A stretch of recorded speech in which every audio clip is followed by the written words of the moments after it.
우리 하나님의 말씀 성경을 읽겠습니다. 아멘. 출애굽기 6장 1절부터 9절 교독하겠습니다. 여호와께서 모세에게 이르시되 이제 내가 바로에게 하는 일을 내가 보리라. 강한 손으로 말미암아 바로가 그들을 보내리라. 강한 손으로 말미암아 바로가 그들을 그의 땅에서 쫓아내리라. 하나님이 모세에게 말씀하여 이르시되 나는 여호와이니라. 내가 아브라함과 이삭과 야곱에게 전능의 하나님으로 나타났으나 나의 이름을 여호와로는 그들에게 알리지 아니하였고 가나안 땅 곧 그들이 거류하는 땅을 그들에게 주기로 우리가 언약하였더니 이제 애굽 사람이 종으로 삼은 이스라엘 자손의 신음소리를 내가 듣고 나의 언약을 기억하노라. 그러므로 이스라엘 자손에게 말하기를 나는 여호와라. 내가 애굽 사람의 무거운 짐 밑에서 너희를 빼내며 그들의 노역에서 너희를 건지며 편팔과 여러 큰 심판들로서 너희를 속량하여 너희를 내 백성으로 삼고 나는 너희의 하나님이 되리니 나는 애굽 사람의 무거운 짐 밑에서 너희를 빼낸 너희의 하나님 여호와인 줄 너희가 알지라. 내가 아브라함과 이삭과 야곱에게 주기로 맹세한 땅으로 너희를 인도하고 그 땅을 너희에게 주어 기업을 삼게 하리라. 나는 여호와라 하셨다 하라. 우리 함께 읽겠습니다. 모세가 이와 같이 이스라엘 자손에게 전하나 그들이 마음의 상함과 가혹한 노역으로 말미암아 모세의 말을 듣지 아니하였더라. 아멘. 네, 여러분 반갑습니다. 네, 반갑습니다. 네, 반가워요. 네, 오늘도 우리는 한 가정을 방문해서 우리 최소한 인원으로 또 조심스럽게 이 가정 예배를 드리고 있습니다. 오늘 우리 16동기죠. 우리 김수지 자매 집입니다. 네. 정확히 말하면 수지의 집이 아니라 수지 부모님의 집이 되겠죠. 이 집은 우리 사대교구인 우리 한숙향 집사님과 우리 김병용 집사님 집이죠. 수지가 그냥 잠깐 사는 거죠, 그렇죠? 시집 가기 전까지 이렇게 사는. 네, 영상으로 이 가정 예배에 참여하는 청년들과 우리 또 성도들이 있다면 우리 수지와 또 이 집사님 가정을 위해서 기도하는 마음으로 함께 하나님을 예배하는 것에 동참하기를 바랍니다. 네, 생각해 보면 벌써 우리는 이렇게 세 번째 가정 예배를 드리고 있습니다. 이 코로나가 이렇게 막 전파가 더 확산되는 이 비대면 시대에 이렇게 가정 예배 드리며 공동체적으로 그나마 교제할 수 있다라는 이 사실이 감사한 일이기도 하고 또 어떻게 생각해 보면 참 재미난 일이기도 한 것 같습니다. 앞으로도 이렇게 가정 예배 드리기 원하는 집마다 또 함께 저희가 거의 이제 모바일 우리 워십팀이잖아요. 이렇게 함께 찾아가서 가정 예배로 또 하나님을 예배할 생각입니다. 계속해서 영상으로 매주 가정 예배 드리는 또 이렇게 각 가정들을 여러분 보실 때마다 꼭 기도해 주시고 이 가정을 통해서 하나님의 사랑이 또 복음의 소식이 이웃들에게 잘 전파될 수 있도록 그렇게 기도해 주시면 좋겠습니다. 네, 여러분 지난 한 주간 어떻게 지내셨습니까? 개강한 친구들도 있고 또 회사에 적응하고 있는 화이팅? 네, 친구들도 있습니다. 뉴스를 보다 보니까 여전히 서울은 사회적 거리두기 2.5단계가 한 주 더 연장되었다라는 소식을 듣게 되었습니다. 우리가 일상적으로 아주 자유롭게 누리던 어떤 공간이나 시간을 제한당하고 있는 현실입니다. 저도 당황스러운 요즘을 보내고 있고 때로는 이게 꿈꾸는 거 아닌가 싶은 생각이 들 때도 있습니다. 그래서 내가 목사인지 그냥 직장인인지 헷갈릴 때가 종종 이렇게 교역자실에 있으면 그런 생각이 들 때가 있습니다. 그런데 이렇게 함께 모여서 예배를 드리면 이제 제 정체성이 다시 이제 살아나고 내가 목사가 맞구나 이런 생각이 들기도 합니다. 그래서 목사로 과연 이 시기를 어떻게 보내야 하는지 책도 보기도 하고 또 기도도 하면서 하나님께서 지혜 주시기를 바라면서 하루하루 저는 지내고 있습니다. 그러다 보니 여러분의 안부가 궁금해지기도 하는데요. 그런 의미에서 우리가 한번 인사를 좀 나눠보면 좋겠습니다. 이렇게 인사하겠습니다. 잘 지내고 계신 거죠? 이렇게 인사하겠습니다. 잘 지내고 계신 저기를 향해서 다시 한번 할 때 한 번 더 할 때 일본어로 우리가 그때 배웠잖아요. 자, 이렇게 하시고 오겐키 데스까? 네, 여러분 궁금하기도 합니다. 진짜 어떻게 여러분이 살고 있는지 그 소식이 궁금한데 조만간 그 소식을 얼굴을 마주하고 또 나누게 될 날이 곧 오리라 기대해 봅니다. 앞서 말씀드린 것처럼 사회적 거리두기라는 말이 우리에게 익숙해진 것은 얼마 되지 않았습니다. 여러분 작년만 생각해 봐도 우리가 여름 수련회로 제주도를 갔다 왔잖아요. 사회적 거리두기가 무색할 만큼 우리가 서로 이렇게 스킨십하며 함께 하나님을 예배하고 공동체적 교제를 나누었는데 이 사회적 거리두기라는 말이 있는지도 우리는 모른 채 살아왔었습니다. 뿐만 아니라 지금 여기 우리 예배에 참여하는 사람들이 다 마스크를 쓰고 있는데 이 마스크 또한 감기 걸린 사람이나 또 기관지에 이제 좀 환자나 또 미세먼지에 좀 예민하신 분들이 주로 이제 착용했던 것이지 요즘은 외출이 되면 전 국민이 예외 없이 이 마스크를 꼭 착용하는 그런 시대가 되었습니다. 그러니까 이전에는 존재하지 않았던 생활 방식이 새롭게 표준이 되거나 기준이 된 것이죠.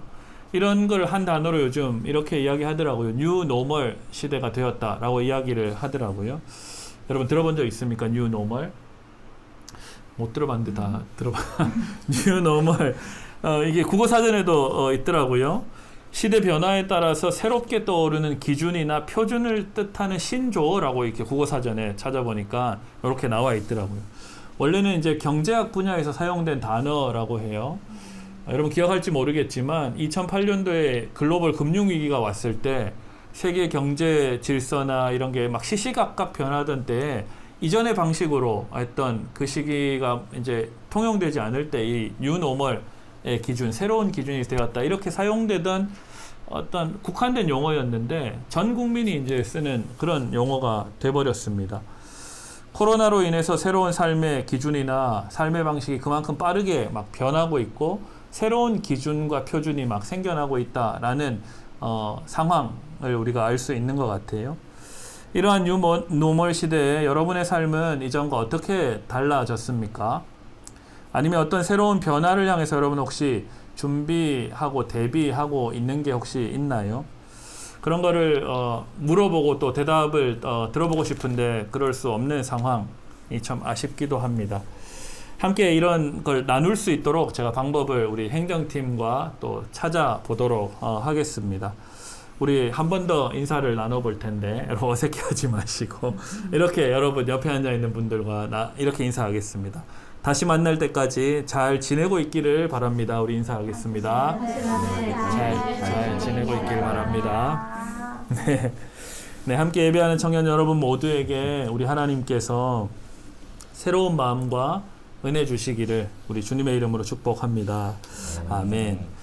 네, 여러분 혹시 예전에 2013년도에 개봉한 영화인데 그 송강호 주연 또 캡틴 아메리카의 크리스 에반스가 주연했던 영화 혹시 기억나십니까? 그렇죠. 설국열차라는 영화가 있었습니다. 여러분 혹시 보셨습니까? 거의 다 안 본 것 같은데? 네, 꼭 봐야 되는데. 네, 최근에 넷플릭스에서 이렇게 미드로 리메이크돼서 다시 이제 방영이 되고 있더라고요. 그래서 저도 한번 다시 옛날 생각이 나서 설국열차를 다시 한번 찾아본 적이 있습니다.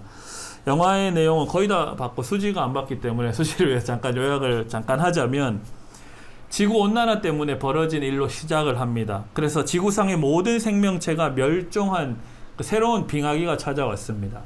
그 상황 가운데 살아남은 인류가 이제 열차를 탑승하게 되었고 열차가 이제 전 세계를 이렇게 돌면서 끊임없이 멈추지 않으면서 이렇게 마지막 생존한 인류들의 이야기를 담은 이야기입니다.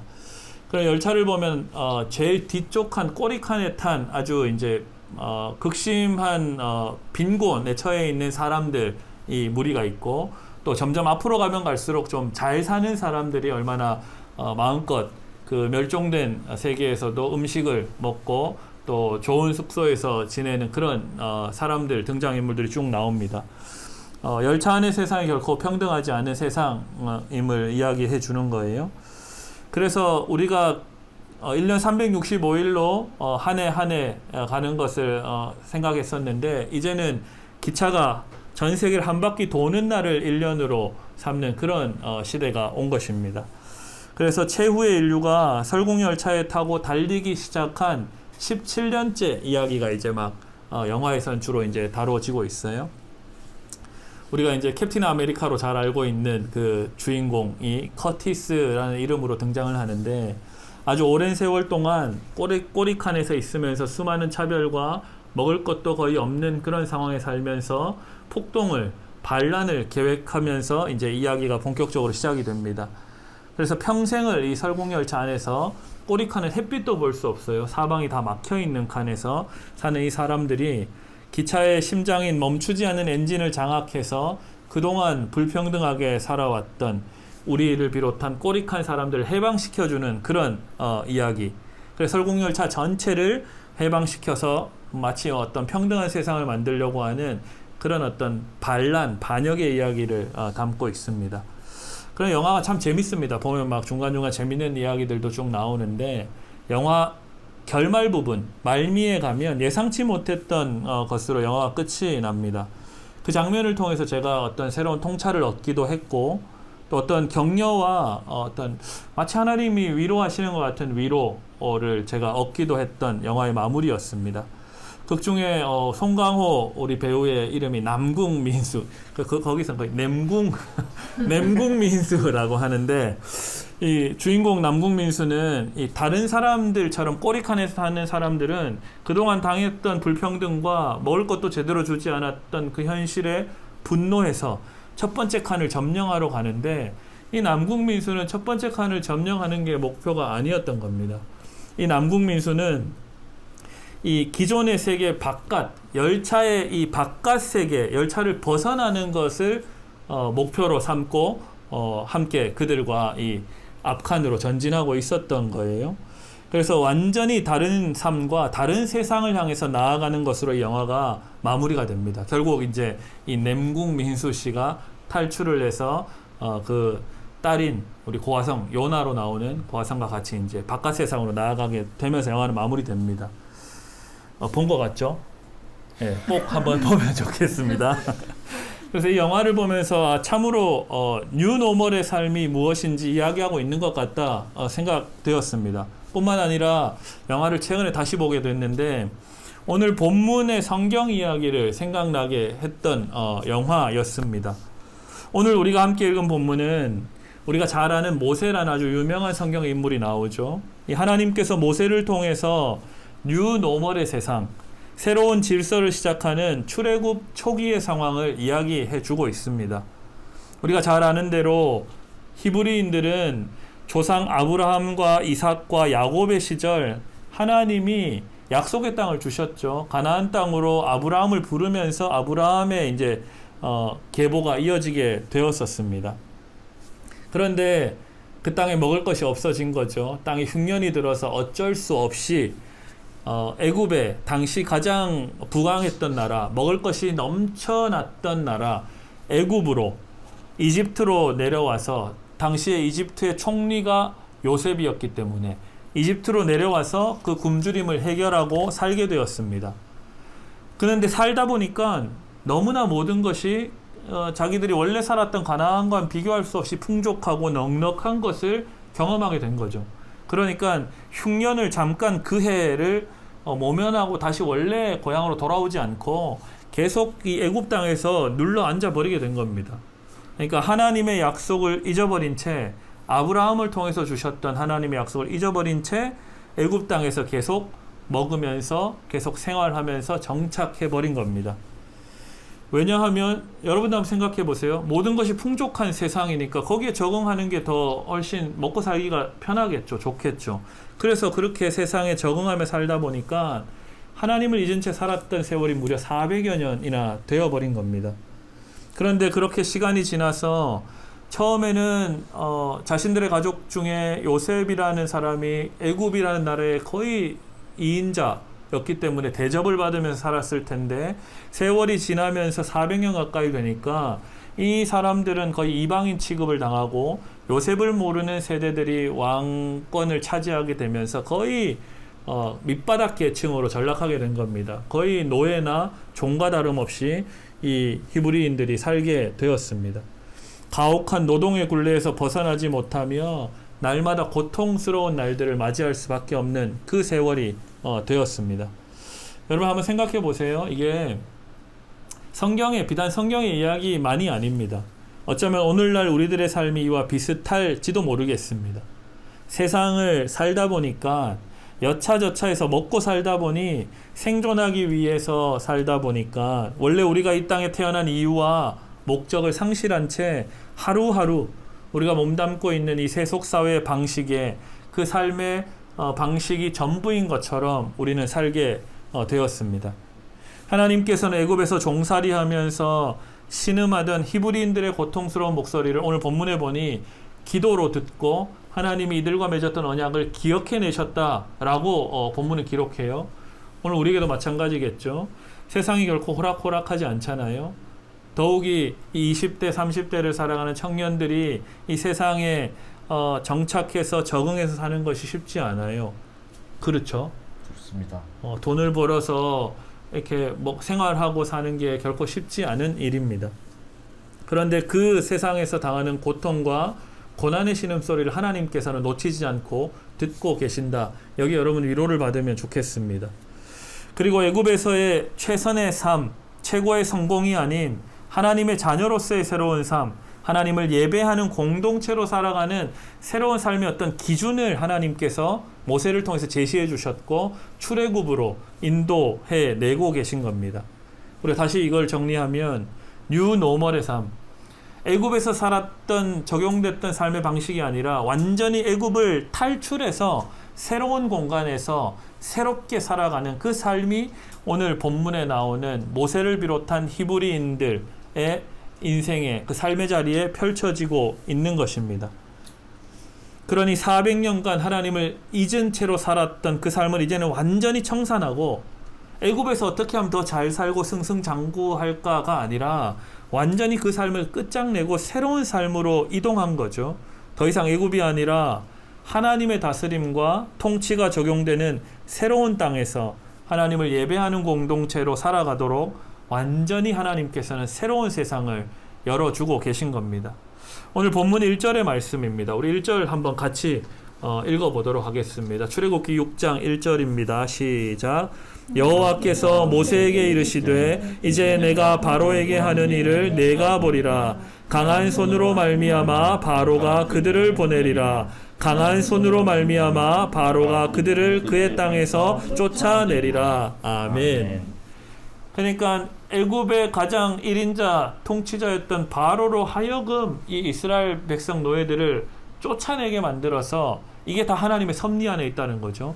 새로운 세계에서 새로운 기준을 가지고 하나님을 예배하는 그런 공동체로 살게 하나님 인도하겠다라고 말씀하고 있는 겁니다. 하나님께서 이처럼 반드시 우리들을 하나님의 자녀로 살도록 인도해 주실 겁니다. 여러분 이 사실을 이렇게 붙들며 살아야 이 땅에서 막 고난당하고 슬픈 일이 있었을 때 슬프고 힘들지만 완전히 좌절하지 않을 수 있는 겁니다. 그런데 여전히 문제는 여전히 남아 있습니다. 무엇이냐면 모세가 하나님의 부르심에 응답하여 바로에게 찾아갑니다. 두렵고 떨리는 마음으로. 그래서 출애굽을 허락해달라고 요청했지만 어떤 결과가 벌어졌을까요? 출애굽을 기꺼이 그래 잘 가 그동안 수고했어 이렇게 바로가 하지 않고 너희들이 일이 고되지 않아서 일이 너무나 없어서 이렇게 다른 생각을 하는구나 라고 하면서 더 고된 노역과 더 강력한 압제로 이들을 통치하기 시작합니다. 더 가혹한 노동과 학대를 당하게 된 거죠. 그러니까 사람들은 어떨까요? 모세가 전하는 하나님의 출애굽 약속을 신뢰할 수가 없습니다. 왜냐하면 그렇게 해봤더니 더 힘겨워졌거든요. 더 압제가 심해졌기 때문에. 오히려 노예로 사는 삶, 벽돌 구우면서 매일의 할당량을 채우면서 가혹한 노동과 압제 아래 종으로 사는 삶을 벗어날 생각을 할 수 없는 상황에 빠져 있는 겁니다. 눈에 보이는 바로의 권력과 애굽의 질서에 400년을 살면서 익숙해진 거죠. 하나님의 질서에 따라 살아가는 하나님 나라를 꿈꿀 수 없는 그런 삶의 현실에 있는 겁니다. 9절의 말씀입니다. 우리 9절도 마지막 말씀인데 이것도 함께 읽어보겠습니다. 오늘 본문 출애굽기 6장 9절입니다. 시작. 모세가 이와 같이 이스라엘 자손에게 전하나 그들이 마음의 상함과 가혹한 노역으로 말미암아 모세의 말을 듣지 아니하였더라. 아멘. 우리를 생각해보면 우리도 비슷할 수 있겠습니다.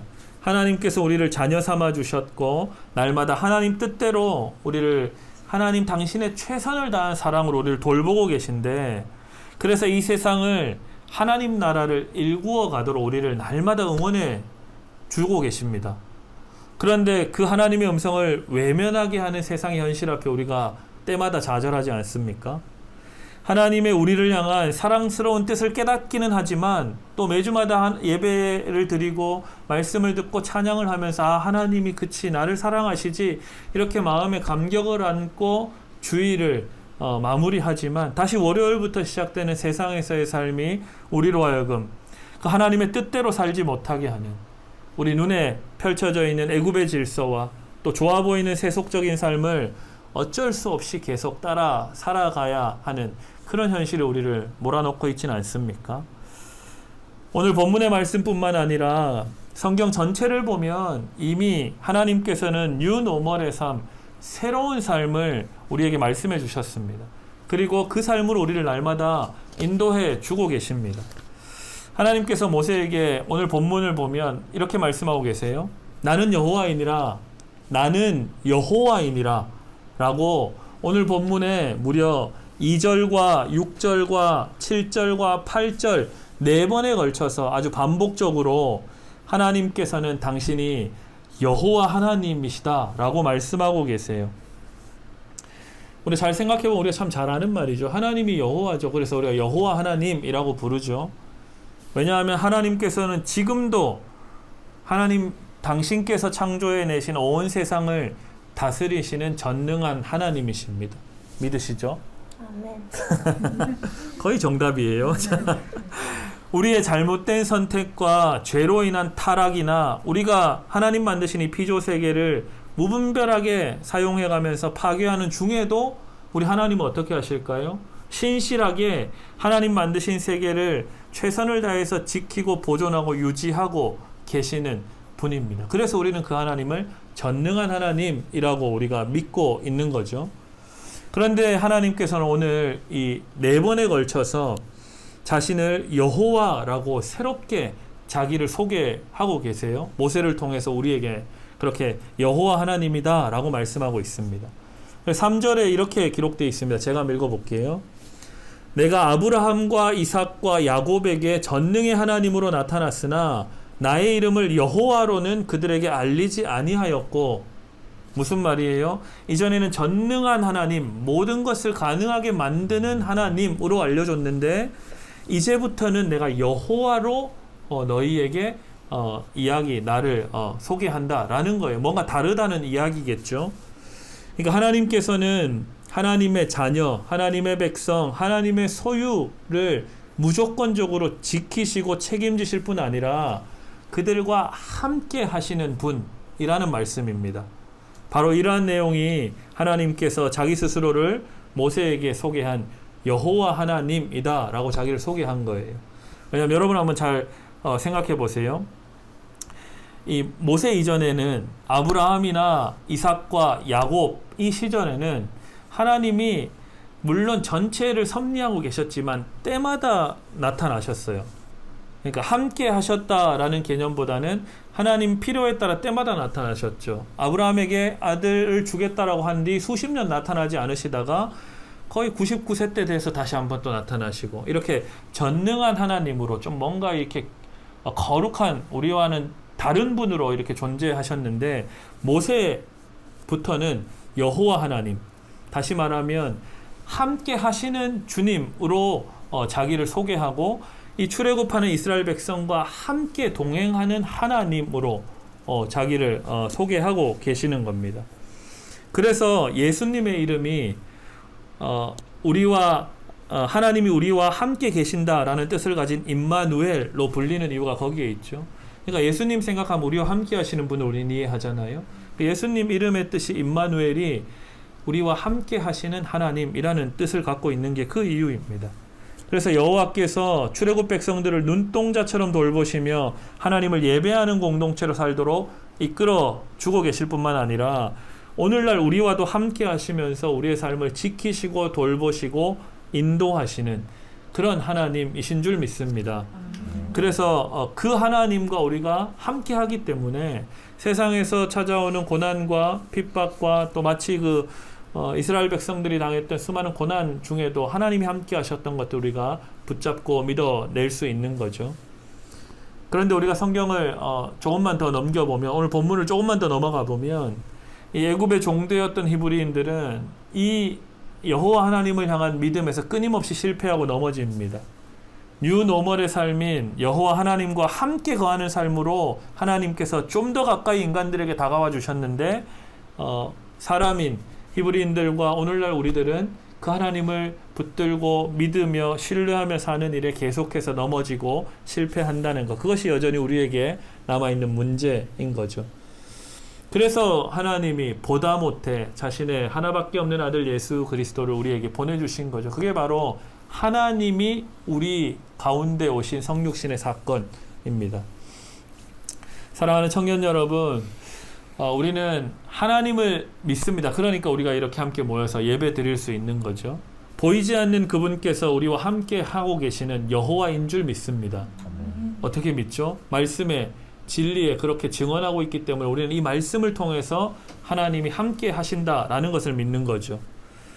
그리고 우리를 여전히 그냥 내가 너랑 같이 가고 있어 뿐만 아니라 우리를 지키시고 하나님 편에서 최선을 다해서 우리를 돌보시고 계십니다. 우리는 이것을 신뢰해야 합니다.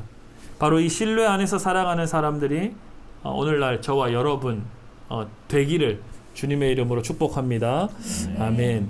이미 우리는 오늘 본문에 의지하면 수천 년 전부터 이 뉴노멀의 삶, 이 코로나가 와서 새로운 삶의 기준이 생긴 것이 아니라 이미 수천 년 전부터 하나님께서 우리를 택하셨고 부르셨고 하나님의 자녀 삼아 주셨어요. 그래서 세상의 방식이 아니라 영원한 하나님 나라를 소망하며 살아가는 하나님의 백성으로 살도록, 새로운 기준으로 살도록 우리를 이미 불러주신 겁니다. 뿐만 아니라 예수님을 보내주셔서 조금 더 확실하게 하나님의 사랑이 무엇인지, 우리를 향한 끝없는 하나님의 그 은혜와 그 하나님의 그 애틋한 마음이 무엇인지를 알려주신 거죠.